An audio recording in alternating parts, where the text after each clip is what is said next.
우리 앞뒤 좌우에 있는 성도님들 보고 서로 인사하기를 원합니다. 주님의 이름으로 환영합니다. 축복합니다. 네, 주님의 이름으로 환영합니다. 축복합니다. 네, 환영합니다. 축복합니다. 오늘 날씨가 또 돌풍이 불고 소낙비가 내린다라는 이런 뉴스가 있었는데, 그래도 하루 종일 화창하고 아주 맑은 날씨를 주셔서 또 너무나 또 감사한 마음이 있더라고요. 오늘 또 이렇게 우리 수요 예배, 또 예배 가운데 충만히 임할 그 은혜를 사모하는 마음으로 오신 우리 성도님들을 주님의 이름으로 축복하고 환영합니다. 아멘. 혹시 기부, 나눔이라는 단어를 떠올리실 때 가장 먼저 생각나는 사람이 누구이십니까? 수줍게 저요라고 이렇게 하시는 분이 계실 수도 있을 텐데요. 그랬으면 좋겠고요. 우리 성도님들 모두가 또 기부나 나눔에 모두 실천하는 삶을 살고 계실 거라 믿고 있습니다. 저는 션과 정혜영이라는 그 연예인 그 부부가 생각이 납니다. 이 부부는 결혼 이후부터 아주 기부에 대해서 잘 하고 있는 모범적인 그런 그리스도인 연예인 부부입니다. 이 부부가 기부를 하게 된 그 이유는 아주 거대하고 아주 큰 뜻이 있어서 한 것이 아니라라고 말을 합니다. 그 남편인 션이 인터뷰에서 이렇게 이야기를 하더라고요. 결혼했다는 것 자체, 그리고 모든 것이 너무나 감사했기 때문에 그 감사한 마음을 표현하고 싶어서 이제 매일같이 10,000원씩 기부를 하면 좋겠다라는 그런 생각이 들었다고 합니다. 그래서 그 부인인 정혜영 씨에게 자신의 뜻을 밝혔더니 흔쾌히 함께 동참하겠다고 하여서 하루에 10,000원씩 그렇게 기부를 하게 되었다라고 합니다. 혹시 이 이야기를 들으면서 머릿속에 계산을 하고 계시는 분은 없으시겠죠? 한 달이면 얼마? 1년이면 얼마? 이게 부담이 안 되는 건가? 부담이 되는 건가? 이런 생각도 하실 수도 있는데, 잠깐 그런 생각은 내려놓으시고요. 그 말한 요지를 한번 생각해 봤으면 좋겠습니다. 자신이 가진 능력치 안에서 또 가장 잘할 수 있는 그 선으로 또 베풀고 싶은 곳에서 약자들이 있거나 혹시 도움이 필요한 그런 사람들이 있을 때 자신의 선행으로 그곳이 따뜻해지고 행복한 곳이 되기를 바라는 그 마음으로 그 선행을 시작하게 되었다라고 이야기를 합니다. 그러니까 너무나 따뜻한 인생의 시작이 결혼의 시작으로부터 시작되고 있는 것이죠. 저는 이 말이 가장 눈에 띄었습니다. 자신이 가진 능력치 안에서, 그리고 가장 잘할 수 있는 선에서 꼭 도움이 필요한 곳에 선행을 베푼다라는 이 말이 가장 마음에 와 닿더라고요. 우리가 우리의 분수를 넘어서, 우리의 선을 넘어서 누군가를 섬기다 보면 지치게 되어 있습니다. 그리고 어느 정도 하다가 이제 끊어지게 되는 것이죠. 하지만 자신의 주어진 능력 안에서 그것을 베풀고 살아가다 보면 더 많이 채워지는 역사들을 우리는 경험하며 나아가게 되는 것이죠. 혹시 우리 성도님들은 이 션과 정혜영 부부의 이야기를 듣고 어떠한 생각이 드십니까? 그리스도인으로서 혹시 나도 한번 그러한 도전을 해봐야겠다, 그들은 참 본이 되는구나 라는 이러한 생각을 하고 계십니까? 오늘 주님이 우리에게 주신 그 말씀, 그 복에 대해서, 특별히 5번째 복에 대해 함께 살펴볼 텐데요, 오늘도 그 말씀 가운데 함께 도전받는 시간 되기를 주님의 이름으로 축복합니다. 예수님을 마음속에 영접한 이들, 우리는 그들을 그리스도인이라 부릅니다. 예수님을 믿은 그 그리스도인들에게는 공통적인 특징이 있죠. 공통적인 현상이 있습니다. 무엇이냐면 바로 하나님의 닮은 그 형상이 우리 가운데 이제 드러나기 시작한다라는 것이죠. 다시 말해 이런 것이죠. 예수 그리스도를 점점 닮아가는 그 모습이 우리 가운데 드러난다라는 것입니다. 그 이유는 바로 우리 안에 성령 하나님이 계시기 때문이죠. 그 성령 하나님의 역사하심을 통해 우리는 세상 사람들과는 구별된 그러한 삶을 살아가고, 날이 가면 갈수록 매일매일의 삶 속에 예수 그리스도를 닮아가는 그 삶을 살아가게 되죠. 우리는 이 과정을 성화라는 과정이라 부르고 있습니다. 구별된 삶 속에 또 특징이 나타납니다. 어떠한 특징이 있겠습니까? 바로 오늘 말씀에 나와 있는 긍휼이라는 단어입니다. 궁율은 자비라는 말의 뜻과 같습니다. 그래서 궁율과 자비는 같은 뜻으로 사용되고 있습니다. 예수님은 우리에게 말씀하시죠. 누가복음 6장 36절에 너희 아버지의 자비로우심 같이 너희도 자비로운 자가 되라 라고 말씀하고 있습니다. 이 말씀은 무엇입니까? 부모님이 자녀들에게 하는 이야기가 같은 것이죠. 부모님을 따라 그 자녀들에게 자비롭게 되기를 바라는 거죠. 내가 자비롭듯이 너희도 자비로워라. 자녀가 부모를 닮아가는 그 모습을 상상하면 되는 것입니다.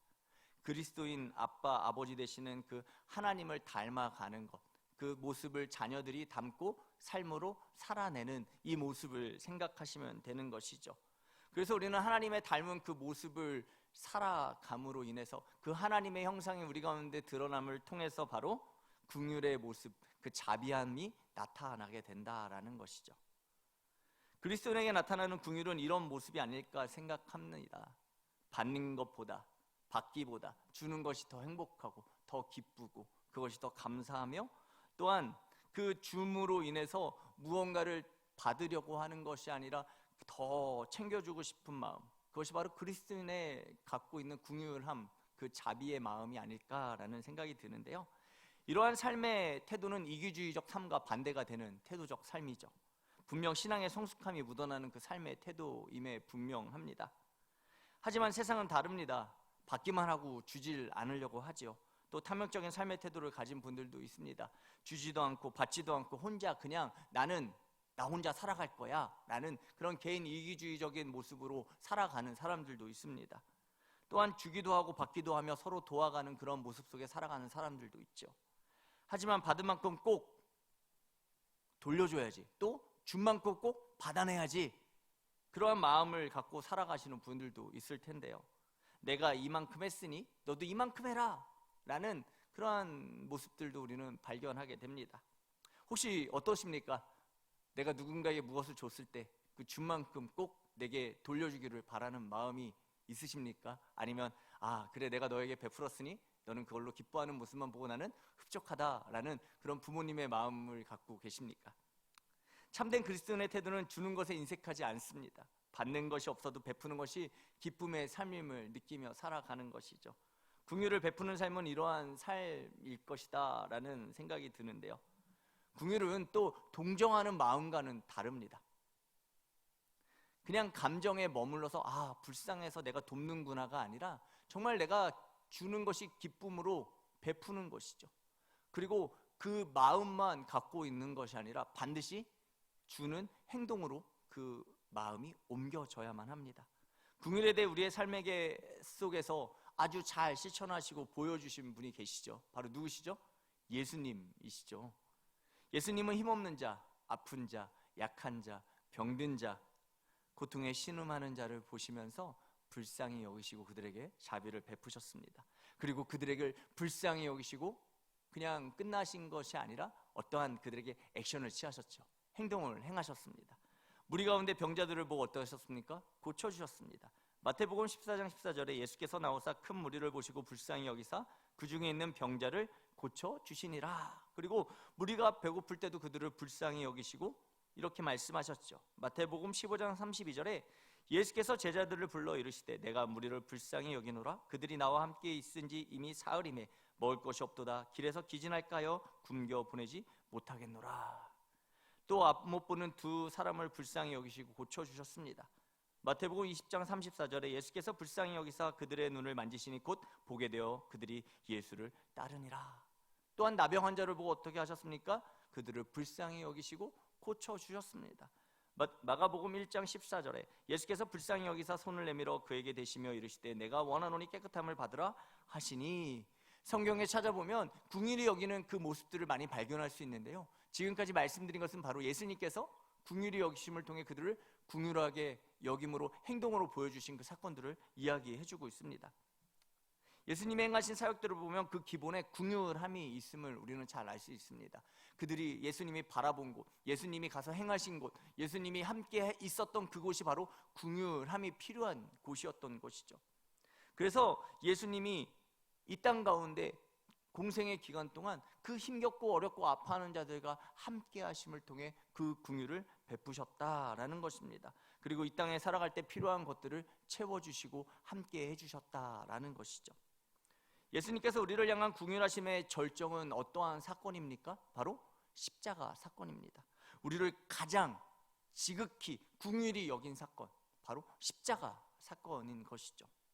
십자가상에서 보신 긍휼은 어떠한 긍휼입니까? 바로 우리의 죄를 대속하여 주신 것이죠. 공의로우신 하나님은 우리의 죄를 반드시 심판하셔야 하는 분이십니다. 그래서 우리는 그 심판을 받아 마땅한 존재였죠. 그런 우리를 향해 하나님께서는 무한한 사랑을 통하여 독생자 예수 그리스도를 이 땅에 보내주심을 통해 우리를 구원하시기로 작정하셨습니다. 그래서 예수 그리스도를 우리에게 보내주셨죠. 그리고 그 예수 그리스도는 우리를 대신하여 죄값을 치르셨습니다. 예수님은 죄 많은 우리를 위하여 우리를 긍휼히 여기시어 우리를 불쌍히 여기시어 십자가상에서 못 박혀 돌아가셨죠. 그리고 그의 고백에서 우리는 그 긍휼의 끝을 발견하게 됩니다.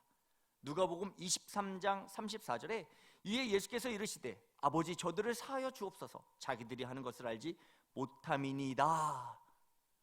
긍휼의 끝판을 보여주신 거죠. 십자가상에 달려 고통받으시면서까지 바로 죄인인 우리를 향해 기도하시는 그 모습을 보여주셨습니다. 우리를 얼마나 긍휼히 여기셨습니까? 이것은 우리에게 베푸신 한없는 긍휼과 자비와 사랑의 모습입니다. 더욱이 예수님의 비유를 통해 긍휼에 대해 우리가 실천할 수 있는 예를 또 보여주시죠.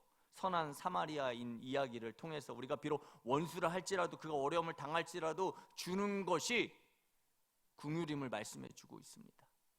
원수를 사랑하는 그 말은 상대가 누구이든 상관없이 긍휼을 베풀라는 말임을 우리는 기억해야 합니다. 사랑하는 성도 여러분, 하나님으로부터 우리는 긍휼함을 받은 자로서 우리가 이웃을 긍휼히 여기고 그 긍휼을 베풀어야 하는 것은 너무나 당연합니다. 그렇다면 우리는 언제까지 긍휼을 베풀어야 할 것일까요? 우리는 몇 번 긍휼을 베풀어야 하겠습니까? 긍휼에는 근데 제한이 없습니다. 무한대로 계속해서 우리는 긍휼을 베풀어야 하는 것이죠. 왜 그렇습니까? 하나님께서 우리에게 베풀어 주신 그 긍휼은 끝이 없기 때문입니다. 무한한 사랑으로 우리에게 긍휼을 베풀어 주셨기에 우리도 역시 마찬가지로 끝까지 그 긍휼함을 베풀며 나아가야 하는 것이죠.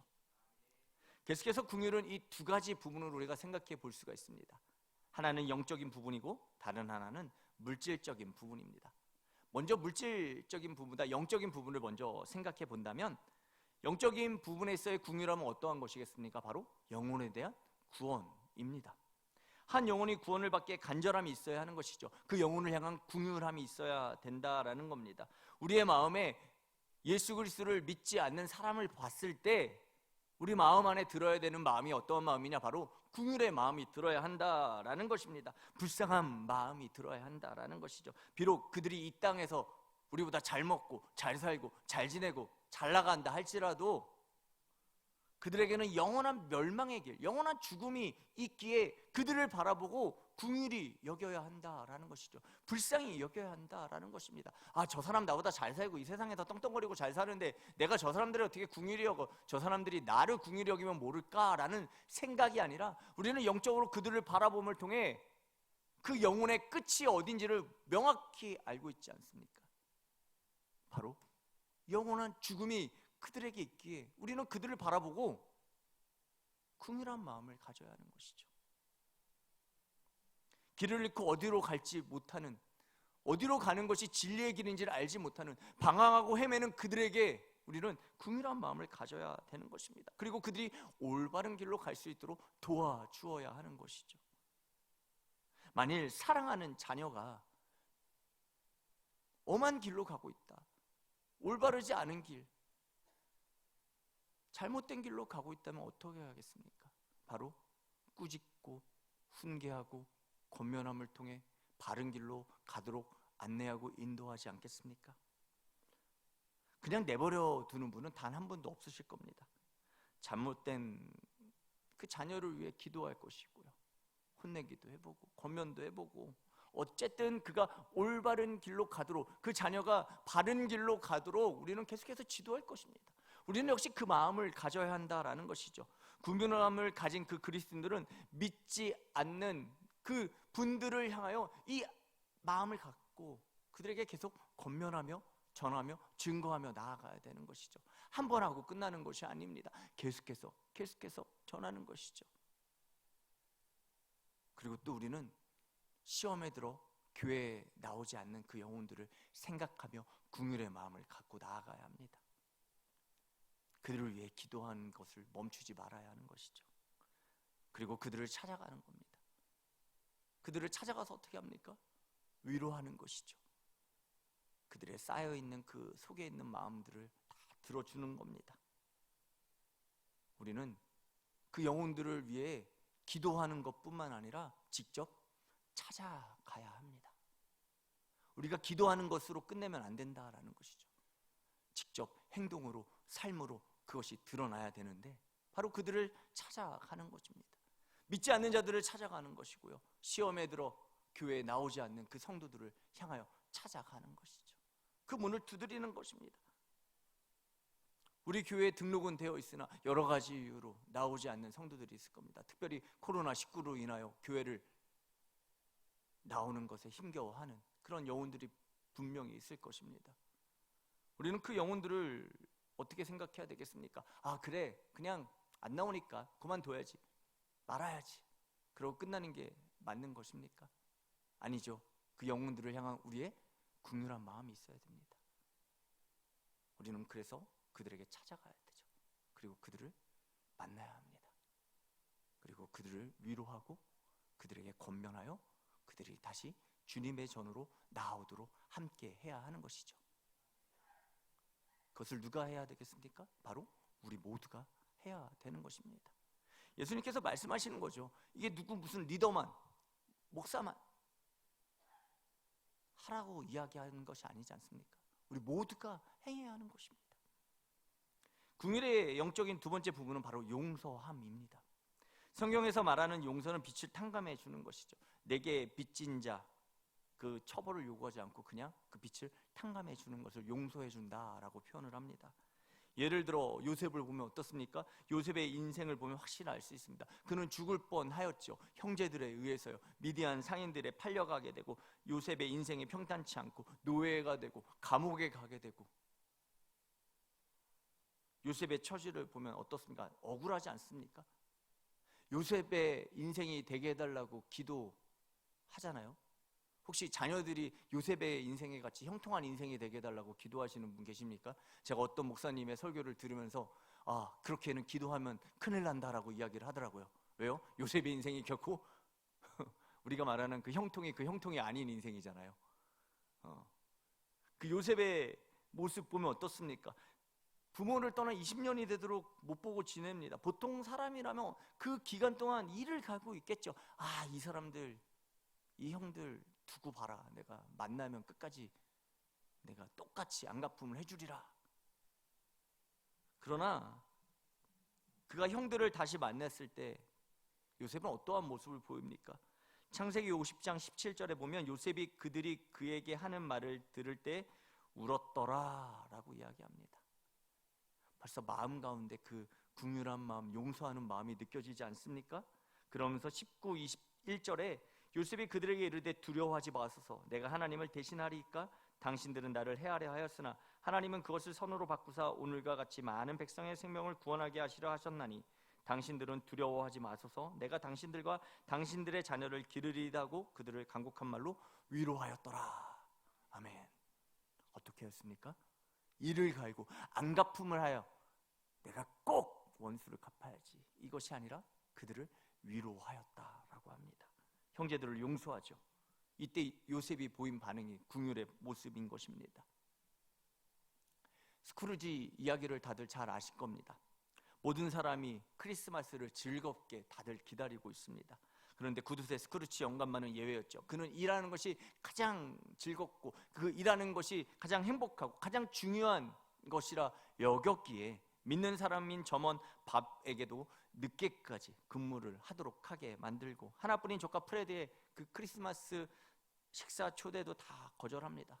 그래서 크리스마스 이브 여느 때와 다름없이 일과를 이제 마치고 잠자리에 든 스크루지는 한 유령이 찾아옴을 통해 자신의 과거와 현재와 미래를 바라보게 되는 것이죠. 자신이 젊었던 겪었던 사랑과 우정, 그리고 자신이 끝까지 사랑한 조카와 그의 아이들, 그리고 마지막으로 자신의 그 비참한 최후를 보고 그는 뉘우쳤다라고 합니다. 현실로 돌아와 남은 일생을 긍휼, 사랑, 자비의 모습으로 살아갔다라는 그 이야기 너무나 잘 알고 계시죠? 혹시 자신의 모습이 스크루지와 같은 모습은 아닙니까? 여기 계신 우리 영화교회 성도님들 가운데 스크루지와 같은 분은 없을 것이라 생각이 듭니다. 긍휼을 베푸는 자에게는 언제나 주변에 사람들이 많이 있습니다. 인색한 자의 주변에는 사람이 없죠. 내 주변에 사람이 혹시 많이 있습니까? 아니면 많이 없습니까? 다들 많은 분들이 함께 하실 거라 믿습니다. 벌써 우리 영화교회 성도님들만 해도 많이 있지 않습니까? 옆에. 그 인생은 너무나 풍성한 인생입니다. 베품을 통해 풍성해지는 원리는 세상의 원리가 아닙니다. 이는 주님이 약속한 대로 이루어지는 그 성경의 원리인 것이죠. 예수님은 이렇게 말씀하십니다. 누가복음 6장 38절에 주라 그리하면 너희에게 줄 것이니 곧 후히되어 누르고 흔들어 넘치도록 하여 너희에게 안겨주리라. 너희가 헤아리는 그 헤아림으로 너희도 헤아림을 도로 받을 것이니라 라고 말씀하고 있습니다. 다윗에게도 긍휼한 모습을 발견할 수 있는데요, 다윗은 어떠한 긍휼한 모습이 생각이 나십니까? 바로 악착같이 자신을 죽이려고 하는 그 사울 왕이 부하들과 함께 그 엔기디 동굴로 들어가게 되죠. 그곳에서 사울 왕을 충분히 죽일 수 있는 기회가 있었습니다. 하지만 다윗의 반응은 의외였죠. 사무엘상 24장 6절에 내가 손을 들어 여호와의 기름을 부음을 받은 내 주를 치는 것은 여호와께서 금하시는 것이니 그는 여호와의 기름 부음을 받은 자 됨이니라 하고 라고 이야기합니다. 그는 하나님을 경외합니다. 그리고 사울에게 긍휼을 베푸시는 거죠. 성경에 여러 이야기들이 있습니다. 긍휼을 베푸는 그 모습 가운데요. 자, 하나님은 어떠한 모습을 보고 기뻐하실까요? 하나님은 우리가 어떨 때 가장 기뻐하실까요? 자, 반대로 그러면 이렇게 생각하면 좋겠습니다. 뭐 비슷한 비유일 수도 있어요. 우리 성도님들이 자녀나 손주가 가장 이쁠 때가 언제입니까? 바로 자기 자신을 닮을 때 가장 이쁘죠. 뭐 물론 아유 저건 또 아빠 닮았어, 아빠 닮지 말지, 뭐 이러한 뭐 부분도 분명히 있겠지만, 그래도 자신을 닮은 그 모습을 볼 때 너무 사랑스럽고 이쁘지 않습니까? 저희 첫째 딸내미는 저의 눈 빼고 모든 게 다 닮았습니다. 발가락까지도 다 닮았어요. 신기하게도요. 유전에 정말 신기함이 가득한데요, 성격이나 이런 것도 다 비슷한 것 같습니다. 그 둘째는 엄마를 닮았어요. 엄마를 많이 닮았습니다. 그럼 제가 누구가 더 이쁠까요? 네, 노코멘트 하겠습니다.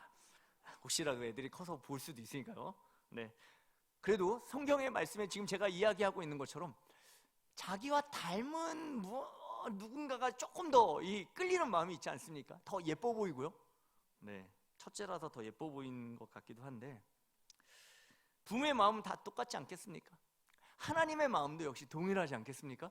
자기하고 닮은 사람을 딱 봤을 때, 그 하나님의 자녀를 봤을 때 하나님이 정말 기쁘시고 너무 예쁘다, 아름답다, 정말 사랑스럽다라고 생각하지 않겠습니까? 하나님이 우리의 모습을 보고 어떠한 모습을 보고 기뻐하시겠습니까? 바로 하나님의 성품을 닮은 우리가 누군가에게 긍휼함을, 자비를 베풀 때 하나님은 우리를 기뻐하실 줄 믿습니다.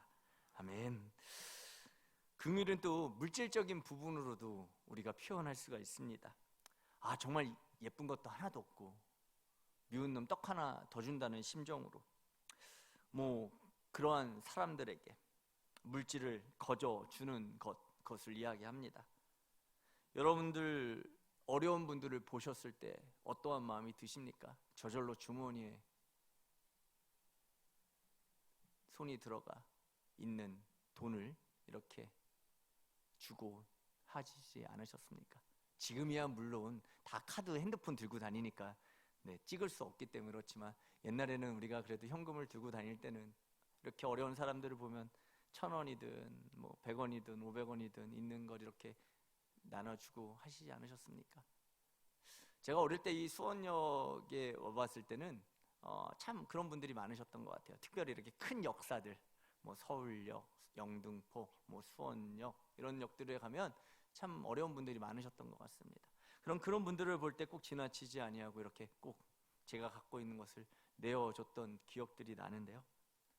아마 우리 성도님들도 역시 마찬가지일 겁니다. 그런 분들을 보고 결코 그냥 지나치지 않으셨을 거예요. 긍휼히 여기는 마음으로 그들을 돕고 하셨던 기억들이 있으실 것입니다. 사도 바울은 이에 대해 이렇게 증언하고 있습니다. 사도행전 20장 35절에 범사에 여러분에게 모본을 보여준 바와 같이 수고하여 약한 사람들을 돕고 또 주 예수께서 친히 말씀하신 바 주는 것이 받는 것보다 복이 있다 하심을 기억하여야 할지니라 라고 이렇게 사도 바울은 이야기합니다. 더 복이 있음을 명심하여 힘써 일을 하여 어려운 사람들을 도와주는 것이 마땅하다라고 말씀하고 있는 것이죠. 세상을 봐도 그렇지 않습니까? 꼭꼭 이렇게 다 쟁여놓고 다 이렇게 모아놓고 살아가지만 그 모습이 행복해 보일 수도 있지만 결코 그것이 행복하지 않다는 사실을요. 제가 아시는 분 가운데 가문에 보상을 받게 되었습니다. 그래서 힘들게 사시다가 그 보상이 잘 되어서 엄청난 부자가 되셨어요. 근데 그분은 평생 그 돈을 하나도 쓰지 못하고 하늘나라로 가셨습니다. 왜요? 너무나 아까워서요. 하나 쓰지 못하고 그렇게 가셨어요. 그렇다고 누군가를 베푼 것도 아닙니다. 그냥 그 힘겨웠던 그 삶에 계속해서 눌려 있으면서 누군가를 돕지도 또 쓰지도 못하고 그냥 하늘나라로 가신 것이죠. 베풀지 않는 사람의 결말, 세상에서 보아도 그렇게 좋은 결말을 맺지 못합니다. 그런데 이 얼마나 축복의 말씀입니까? 세상 사람들은 이해할 수 없는 오직 믿는 사람들만의 축복 아닐까요? 주라, 그리하면 너희에게 줄 것이다. 어떻게 주십니까? 꽉꽉 눌러서 주십니다. 꽉꽉 눌러서 주되 어떻게 해요? 흔들어오는 거죠.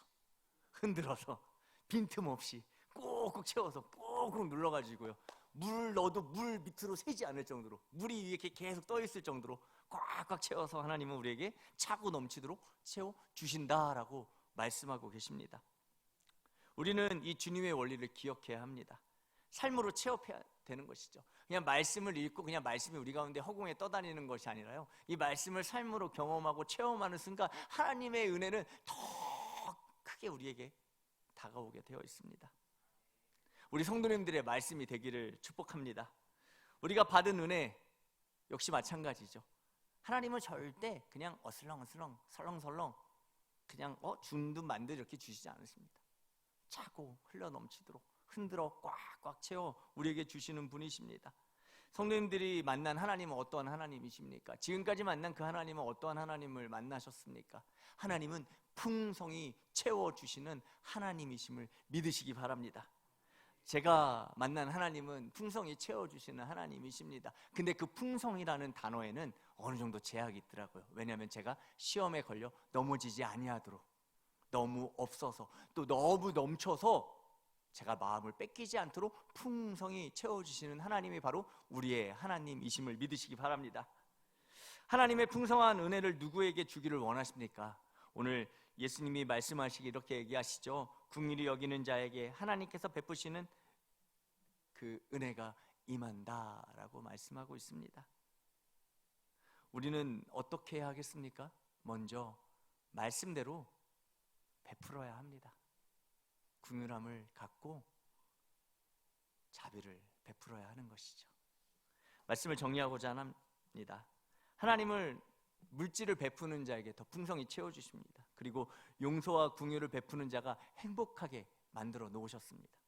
하나님께서는 아무리 가난하여도 우리 가운데 없는 가운데서도 나눔을 통해 그 베품을 통해 우리의 마음을 풍성하게 하십니다. 또 우리에게 만족과 기쁨과 즐거움을 주시죠. 여러분들 어떻게 생각합니까? 있는 자가 더 잘 베풀 거라 생각합니까? 아니면 없는 자가 더 잘 베풀 거라 생각하십니까? 사람마다 다르겠죠. 하지만 없음에도 그 없는 가운데서도 감사함을 느끼는 자가 베풀 수 있는 것입니다. 있는 자 가운데서도 그 있음에 감사하는 자가 베풀 수 있는 것입니다. 감사함이 없으면 절대 베풀 수가 없는 것이죠. 하나님은 우리에게 말씀하실 겁니다. 우리가 베풀고 우리가 자비를 행하면 나의 사랑하는 자녀야 잘하였도다 라고 우리를 향해 칭찬하실 것입니다. 이 시간 긍휼의 베품, 그 주님의 풍성함이 우리 가운데 임하기를 축복합니다.